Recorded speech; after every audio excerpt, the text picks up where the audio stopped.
দেখুন, কখনোই আপনারা আপনাদের শয়নকক্ষ অর্থাৎ বেডরুম এবং রান্নাঘরের ব্যবহার অন্য কোনো মানুষকে করতে দেবেন না। দেখুন, যদি কোনো মুশকিলে পড়ে গেছেন, কোনো সমস্যা রয়েছে, সে বিষয় একদমই আলাদা। কিন্তু কখনোই কোনো মানুষকে আপনারা শয়নকক্ষ এবং রান্নাঘরের ব্যবহার করতে দেবেন না। এটি আপনার দাম্পত্য জীবনে খারাপ প্রভাব ফেলবে এবং পারিবারিক জীবনে বড় সমস্যা নিয়ে আসতে পারে। জীবনে বিভিন্ন খাতে বড় সংঘাত তৈরি হতে দেখা যেতে পারে। মূল বিষয়টা জেনে নিন। মূল বিষয়টা হচ্ছে এনার্জি এক্সচেঞ্জ।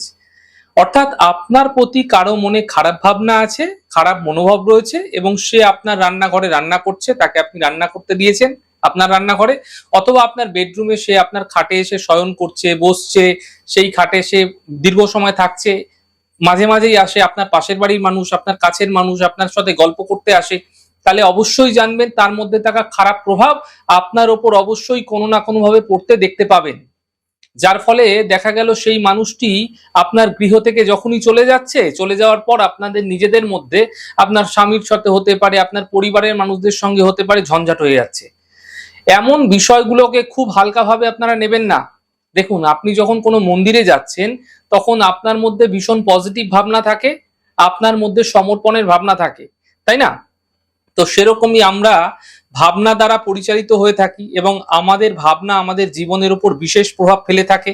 যেরকম একজন পজিটিভ ব্যক্তির ভাবনা সর্বদা পজিটিভ থাকে, আপনার কেউ খারাপ চাইছে এরকম কোনো মানুষের ভাবনা আপনার উপর অবশ্যই খারাপ প্রভাব ফেলতে দেখা যাবে।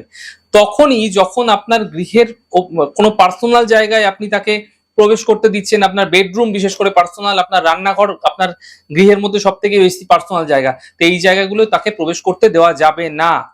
আপনার গৃহ ছোট রয়েছে, আপনার একটি ঘর রয়েছে, আপনার গৃহে বহু মানুষ চলে এসেছে, সে বিষয় অন্য। দেখুন, আপনার গৃহের রান্নাঘর এবং বেডরুম যেহেতু অত্যন্ত পার্সোনাল, তাই যে কোনো মানুষের স্থিতি এই দুটি ঘরে না করাই অত্যন্ত বিশেষ শুভ হবে। নচেত একের পর এক সমস্যা আপনি অদ্ভুতভাবে বৃদ্ধি হতে দেখতে পাবেন, এর কোনো কারণ আপনি খুঁজেই পাবেন না।